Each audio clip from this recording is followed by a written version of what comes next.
बिस्मिल्लाहिर्रहमानिर्रहीम। अस्सलाम वालेकुम स्टूडेंट्स, उम्मीद है सब खैरियत से होंगे। अच्छा बेटा, आज हमने चैप्टर नंबर 9 स्टार्ट करना है। 9 चैप्टर का जो हमारा नाम है ना, वो है फिज़िकल ऑप्टिक्स। चैप्टर का नाम है फिज़िकल ऑप्टिक्स। को समझने से पहले हमें थोड़ा सा लाइट का पता होना चाहिए कि ये पूरा चैप्टर लाइट पे ही डिपेंडेंट है। हम लाइट को ही स्टडी करते हैं, तो हमें थोड़ा सा लाइट को डिस्कस कर लेते हैं। लाइट क्या होती है बेटा? Light A form of energy. Light क्या है? Form of energy that produce the sensation of vision, यानी कि जो देखने का एहसास पैदा करती है। इस लाइट की वजह से हम ऑब्जेक्ट को देख सकते हैं। अगर आ जाए डिफाइन लाइट, तो आपने क्या कहना? Light form of energy that produce the sensation of vision. इसकी जो वेवलेंथ रेंज है बेटा, यानी कि हम जो लाइट देख सकते हैं वो 400 नैनोमीटर से लेकर 700 नैनोमीटर। ये MCQs आ सकता है कि विजन लेवल लाइट का कौन सा है जिसमें हम ऑब्जेक्ट को या लाइट को देख सकते हैं। वो 400 नैनोमीटर से लेकर 700 नैनोमीटर तक।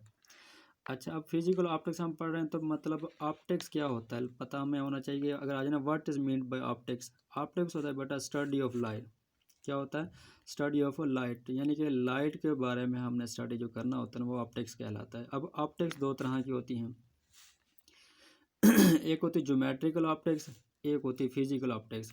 ज्योमेट्रिकल ऑप्टिक्स में जो चीज़ें हम स्टडी करते हैं, law of reflection, law of refraction, diffraction वगैरह, ये चीज़ें। जो कि फिजिकल ऑप्टिक्स होता है उसमें इंटरफेरेंस, डायफ्रैक्शन, पोलराइजेशन, ETC। तो हमने जो पढ़ना है, हमारा जो चैप्टर वो फिजिकल ऑप्टिक्स पे मुश्तमिल है। किस पे बोला? Physical optics. इसमें हम क्या करेंगे? इंटरफेरेंस, डायफ्रैक्शन, पोलराइजेशन, तीन चीज़ें डिस्कस करेंगे तो हमारा चैप्टर पूरा एंड हो जाता है। बहुत आसान चैप्टर है।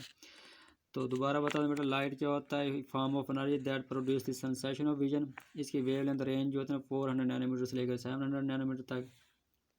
ऑप्टिक्स का जो लफ्ज़ी मतलब क्या है? Study of light. ऑप्टिक्स दो तरह के होते हैं, geometrical optics, physical optics. Geometrical optics law of reflection, law of refraction study करते होते हैं, जबकि फिजिकल ऑप्टिक्स में इंटरफेरेंस, डायफ्रैक्शंस और पोलराइजेशन, ये चीज़ें। चलें, हमारा जो पहला टॉपिक है ना, वो है बेटा वेव फ्रंट। वेव फ्रंट क्या होता है? The surface on which all the point of wave have same phase of vibrations is known as phase wave front. यानी कि surface on which all the point, यानी वेव की जो surface है उसमें तमाम point have the same phase, जिनका phase क्या हो? सेम हो, और same phase of vibration is known as wave front. उसको हम वेव फ्रंट कहते हैं। अब earth receive light in the form of plane wave front. जो ज़मीन है ना, ये प्लेन वेव फ्रंट रिसीव करें। इन दोनों चीज़ों को मैं आप नीचे समझाता हूँ, एक और डेफिनेशन ये साथ में क्लियर करवा दूंगा। Line which give the direction of propagation of light wave is called ray of light. यानी कि जिस डायरेक्शन में लाइट वेव्स जा रही हैं उसे हम क्या कहते हैं? Ray of light. अब इस तीन चीज़ों को हम समझाता हूँ मैं बेटा। इस डायग्राम को ज़रा तवज्जो से देखें, आपकी बुक में नहीं है। कि फ़र्ज़ करें जो मैंने रेड किस्म बनाया ना, ये सन है, सूरज। सूरज से रोशनी ना, अब देखो हर डायरेक्शन में जाती है, चारों डायरेक्शन में जाती है। मैंने ये 4 वेव बनाई कि ये सूरज की रोशनी जा रही है। बाकी भी जगह पे जाती है रोशनी सूरज की, लेकिन मैंने ये 4 वेव्स बनाई हैं। ठीक है, अब ज़रा मतवज्जो हो ना बेटा। इस डायरेक्शन में देखें कि सूरज की जो लाइट वेव है वो ये जा रही है। अपर हिस्से बन रहे हैं क्रस्ट, लोअर क्या बन रहे हैं? ट्रफ। इधर भी ये अपर हिस्से क्या होंगे बेटा? क्रस्ट, और लोअर क्या होंगे? ट्रफ। इधर देखो, अपर हिस्से क्या होंगे? क्रस्ट और लोअर ट्रफ। इसके भी अपर हिस्से होंगे क्रस्ट और लोअर क्या होंगे? ट्रफ होंगे। ठीक है। अच्छा, अब डेफिनेशन में देखें वेव फ्रंट की। कहता है surface on which all the point of wave have same face. बेटा, इस वेव का जो क्रस्ट लें, इसका भी क्रस्ट ले लें, इसका भी क्रस्ट, इसका क्रस्ट, ये सेम फेस पे हैं। इसका भी एंगल अगर 90 बन रहा है तो इसका भी 90 बन रहा होगा, इसका भी 90 बन रहा है, इसका भी 90 बन रहा है। इनको अगर मिला देना, ये बेटा एक सर्कुलर वेव बन जाती है लाइट की जो सूरज से जा रही है। इसी तरह हम नेक्स्ट क्रस्ट लेते हैं, ये नेक्स्ट क्रस्ट आ गया, ये वाला। इन क्रस्ट को मिलाया तो एक और वेव बन गई। ठीक है ना। बेसिकली ये वेव जो जा रही है ना, ये सर्कुलर पाथ में, यानी कि इस तरह बनती है। अब देखें, इस वेव के लिहाज से ये वाली wave as a wave front act कर रही है, क्योंकि तमाम पॉइंट का फेस डिफरेंस क्या आ रहा है? सेम आ रहा है। दोबारा अब इसकी समझ आई ना, सेम फेस आ रहा है। ठीक है, सारे हम क्रस्ट ले रहे हैं। अब डेफिनेशन देखो फिर, the surface on which all the point of wave, तमाम पॉइंट जो हमने क्रस्ट लिए हैं वेव हैव सेम फेस, क्या आ रहा है इनका सबका फेस सेम आ रहा है, और vibrations is known as wave front, उनको हम क्या नाम देते हैं वेव फ्रंट के देते हैं। अब बेटा ये था, अब देखो नेक्स्ट क्रस्ट लेंगे, ये नेक्स्ट क्रस्ट है, ये वाला क्रस्ट आ गया, इससे इनको मिलाएंगे एक और वेव फ्रंट बन जाएगी, यानी हर क्रस्ट को मिलाते जाए तो ये वेव फ्रंट, यानी सूरज से रोशनी ये सर्कुलर पाथ में बाहर की तरफ जा रही है। अच्छा, अब दूसरा पॉइंट जो था, earth receive light in the form of plane wave, ज़मीन जो लाइट हासिल करते हो क्या करती है प्लेन वेव में लाती है। कैसे देखें, ये सूरज है तो ज़मीन भी बिल्कुल सफ़ेद फॉर्म में होगी। अब देखो जूं ये है सफेरिकल वेव, ठीक है लाइट की, ये सफेरिकल वेव थी, जूं सूरज से लाइट दूर जाती जाएगी सफेरिकल वेव बड़ी होती जाएगी। अगर फ़र्ज़ किया ये जो वेव है ये बहुत बड़ी वेव होगी, ये वाली वेव फ्रंट, हमारे पास तो ज़मीन ये है, सूरज की निस्बत ज़मीन भी तो छोटी होती है। अब इसके बाद जो वेव बनती है ये वाली बनेगी। अगर इस वेव को देखें लाइट का ज़मीन के सामने तो सिर्फ ये वाला पोर्शन आ रहा होगा वेव का, जो वेव थी ये वाली जो वेव ना हमें देखें बिल्कुल सीधी दिखाई दे रही लाइन की तरह, ये वाली, ठीक है। तो मतलब क्या, ये प्लेन वेव कहलाती है, मतलब ज़मीन पर जो सूरज की लाइट आ रही है वो एक प्लेन वेव, बेसिकली तो यह सफेरिकल वेव, ठीक है, लेकिन हमें थोड़ी सी वेव मिलती है। बाकी लाइट वेव क्या अगर ज़मीन से आगे गुजर जाती है तो ज़मीन जो लाइट पड़ रही है वो क्या कर रही है वेव फॉर्म में। दोबारा देखो, earth receive light in the form of plane wave, ठीक है, तो मतलब ज़मीन जो वेव रिसीव कर रही है प्लेन वेव में रिसीव कर रही है।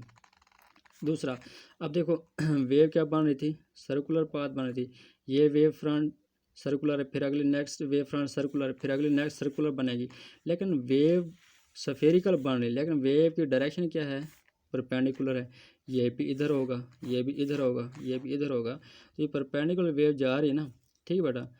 तो इस परपेंडिकुलर वेव को the line which gave the direction of propagation of light wave, यानी ये लाइन है ना ये direction of propagation of light wave को रिप्रेजेंट करता है, जो कि क्या है परपेंडिकुलर है to the sphere of the wave, इसको हम रे ऑफ लाइट भी कहते हैं। ये वेव है बेटा सफेरिकल, लेकिन जो रे ऑफ लाइट है वो परपेंडिकुलर है, ठीक है। ये था वेव फ्रंट, उम्मीद है समझ आ गई होगी। अब वेव फ्रंट के कुछ टाइप हैं, टाइप ऑफ वेव फ्रंट, पहले है प्लेन वेव फ्रंट, जैसे ये देखो प्लेन वेव फ्रंट हम ज़मीन रिसीव करें, wave front far from source, यानी कि ज़मीन जो सोर्स है ना ये सूरज, इससे जो दूर वेव जाती है वो एक प्लेन वेव के तौर पे एक्ट कर रही होगी। Plane wave front is a part of spherical wave, अब प्लेन वेव फ्रंट जो है ना ये बेटा ये सफेरिकल वेव थी उसका एक पार्ट है। अच्छा, if a point source is place at principal focus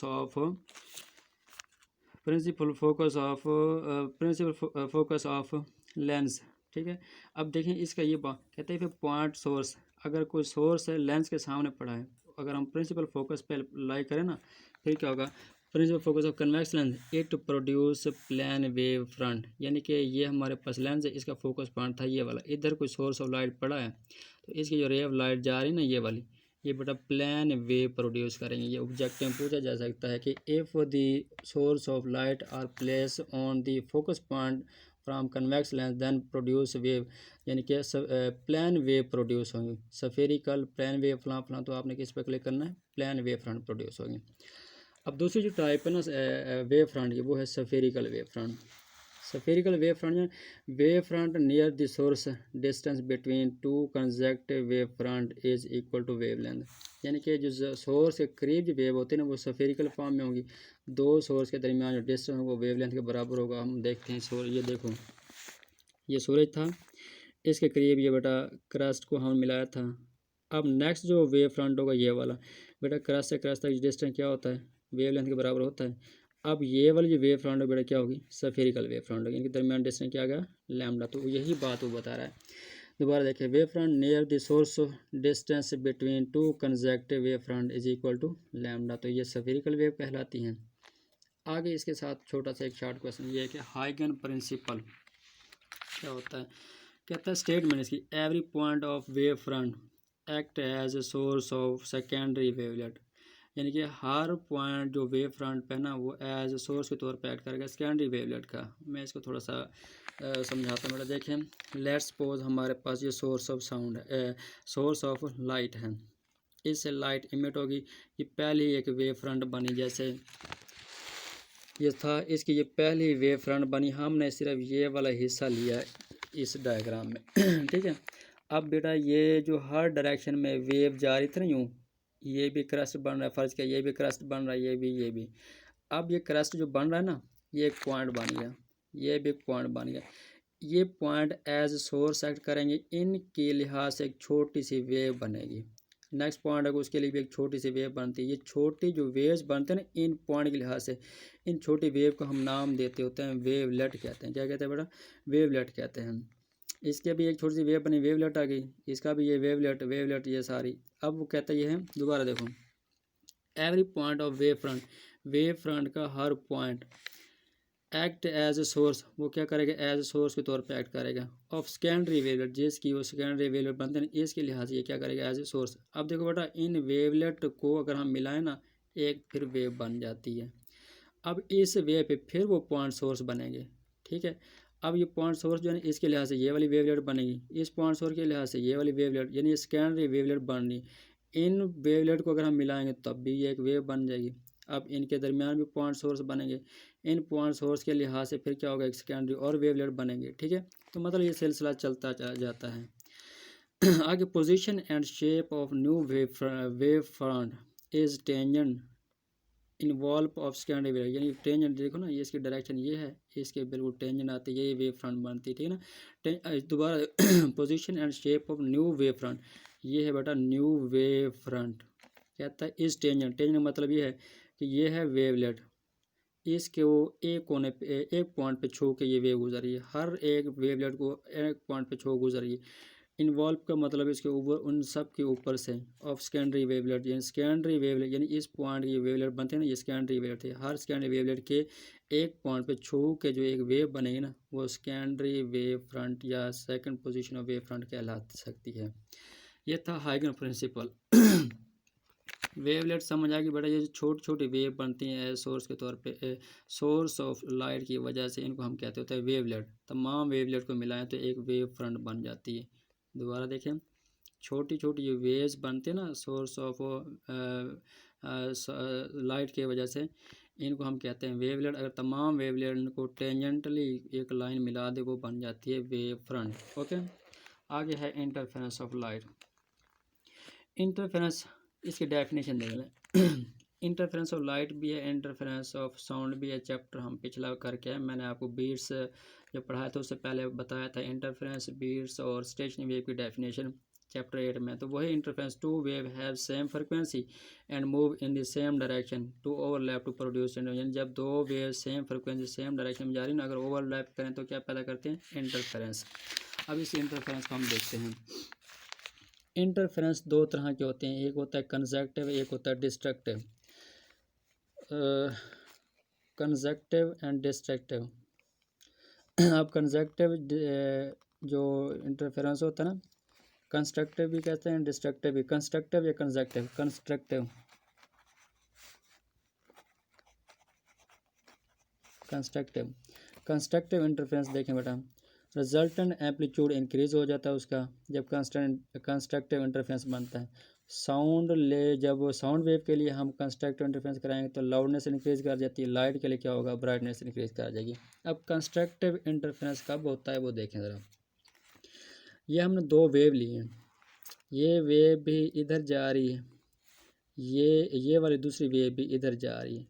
अब जब ये दोनों ओवरलैप करेंगे ना बेटा, देखें इसका भी क्रस्ट है, ये भी क्या है? क्रस्ट। जब ओवरलैप करेंगे इनका रिजल्ट बड़ा लार्ज क्रस्ट बनेगा। ये भी ट्रफ है, ये भी ट्रफ है, जब ओवरलैप करेंगे तो लार्ज ट्रफ बनेगा। फिर ये क्रस्ट आ गया, ये क्रस्ट आ गया तो लार्ज क्रस्ट, फिर लार्ज ट्रफ, ठीक है। तो मतलब ये दोनों ओवरलैप करेंगे, ये लार्ज वेव प्रोड्यूस हो रही है। इसको हम कहते हैं कंस्ट्रक्टिव इंटरफेरेंस। जब यानी क्रस्ट से क्रस्ट, ट्रफ से ट्रफ मिलेगा तो क्या प्रोड्यूस? कंस्ट्रक्टिव। ये कंजक्टिव फिर लिख दिया, कंस्ट्रक्टिव इंटरफेरेंस होता है ये, कंस्ट्रक्टिव इंटरफेरेंस, ठीक है।